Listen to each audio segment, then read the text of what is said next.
రచ్చ TV news కు స్వాగతం. జమ్మికుంట మండల సర్పంచ్ల ఫోరం అధ్యక్షులుగా మడికొండ సురేందర్ రావు గారిని ఎన్నుకోవడం జరిగినది.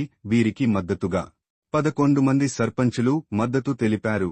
గండ్రపల్లె సర్పంచ్ తోట కవిత లక్ష్మణ్, బిజిగిరి షరీఫ్ సర్పంచ్ వనజ రాజయ్య, వెంకటేశ్వర్ల పల్లె సర్పంచ్ పోల్సాని వినోద నారాయణరావు, శంభుని పల్లె సర్పంచ్ రాసపల్లి కోమల సదానందం, అంకుశపురం సర్పంచ్ కావడి కుమారస్వామి, సైదాబాద్ సర్పంచ్ పూక్కల రాజారాము, పెద్దంపల్లి సర్పంచ్ ఇగిత పద్మకుమార్, జగ్గయ్య పల్లె సర్పంచ్ గట్టు హేమలత వీరన్న, నాగంపేట సర్పంచ్ కప్పల పోచయ్య, పాపక్కపల్లె సర్పంచ్ గజనవేణి లక్ష్మి ఐలయ్యలు మద్దతు తెలిపారు.